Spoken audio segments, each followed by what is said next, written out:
Eh bien, bonjour à toutes et à toutes. Aujourd'hui, j'ai décidé de vous faire voir comment changer un phare sur une Twingo 1,5 litre DCI.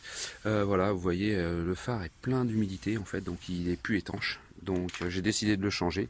Eh bien, je vais vous faire voir comment on va faire.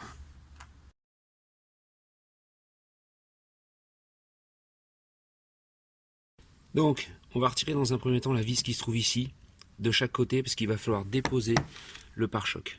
On va ensuite retirer les vis qui se trouvent sous le pare-choc. C'est des grosses vis, je vais essayer de vous faire voir ça. Voilà, c'est ces vis-là, je sais pas si on les voit bien, mais c'est ces vis-là. Va falloir essayer de les retirer aussi pour pouvoir déposer le pare-choc.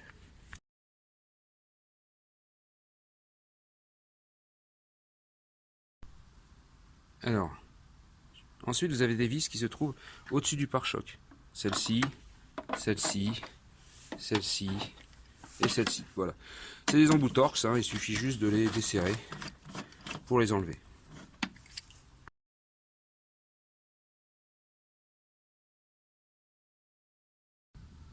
Alors il faudra retirer également les vis qui sont ici.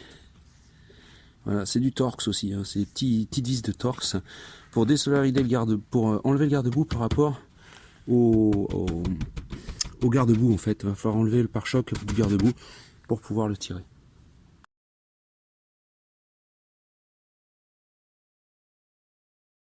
Je vais essayer de vous faire voir également la dernière vis. La dernière vis, elle est là-dessous. Il va falloir enlever le garde-boue. Et je vais essayer de vous la faire voir. Parce qu'elle est dans le fond. Il vous faudra une clé à pipe avec une rallonge pour pouvoir l'attraper et pour pouvoir désolidariser en fait le, le garde-boue, enfin le pare-choc.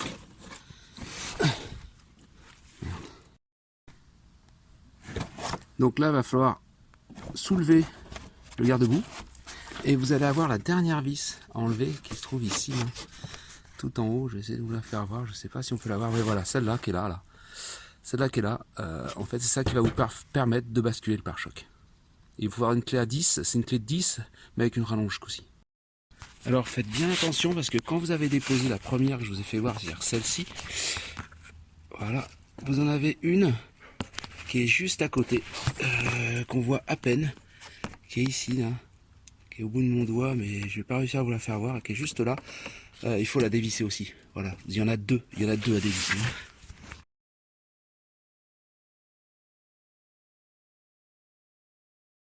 Voilà, une fois cette dernière vis enlevée, le pare-choc peut tomber.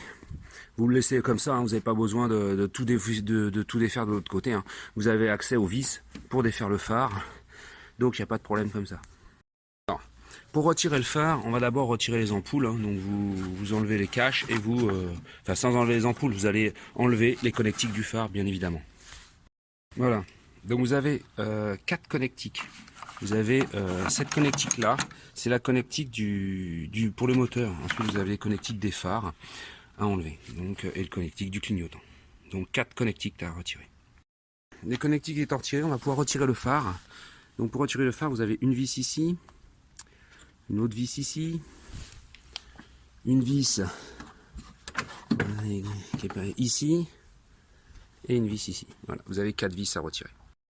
Alors, vous avez une cinquième vis qui se trouve là, en dessous. Voilà, il faut la retirer également. Et ensuite le phare pour être retiré. Voilà, le phare est déposé. Maintenant, ce qu'on va faire, c'est qu'on va prendre le nouveau phare et il va falloir récupérer, le moteur qui est ici, les ampoules et tout remettre sur le nouveau.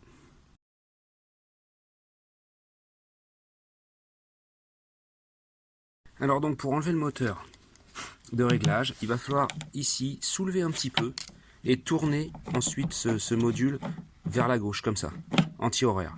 Et ensuite, vous n'aurez plus qu'à tirer un petit peu pour le sortir. Pour le remettre, il va falloir tenir ici, parce que vous voyez, là ça bouge, il faut tenir ici pour pouvoir mettre l'embout à l'intérieur et retourner un quart de tour, comme ça. Ou alors vous le mettez et vous soulevez le phare pour le mettre dans la cannelure. Voilà, il est remis. Donc moi ce que j'ai fait, c'est que j'ai coincé mon tournevis. J'ai coincé mon tournevis avec l'ampoule ici et j'ai appuyé pour le mettre dedans.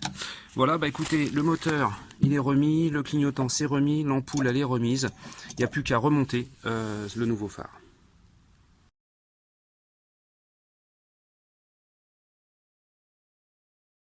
Là, je l'ai remis en place pour voir si ça allait bien, mais moi, ce que je vous conseille, c'est de rebrancher tout de suite vos câbles, les câbles, tant que, en fait, tant qu'il n'est pas monté, ça sera plus simple pour rebrancher les câbles. Voilà, parfait, tout fonctionne. On va procéder au remontage. Donc, pour remonter, on va déjà commencer par refixer le phare, puis ensuite, on va remettre le pare-choc.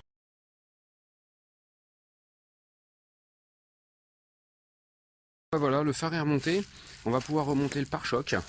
Donc tant qu'on y est là, vous avez vu là, je sais pas, là c'est le klaxon qui est là. Ça peut, si un jour il marche plus, sachez qu'il se trouve ici. Bon voilà, il n'y a plus qu'à remonter dans l'autre sens et revisser tout ça. Allez, à tout à l'heure. Bon voilà, opération terminée. Il m'aura fallu 1 heure pour changer ce phare avant droit bien connu de chez Renault pour ses infiltrations d'eau dès que la voiture vieillit un petit peu. Voilà, j'espère que cette vidéo vous sera utile parce que moi j'en avais pas trouvé sur internet. Donc du coup j'ai peut-être pas bien cherché mais j'en avais pas trouvé, donc du coup j'ai décidé de la faire si ça peut vous aider. Voilà, merci à tous de m'avoir suivi, salut.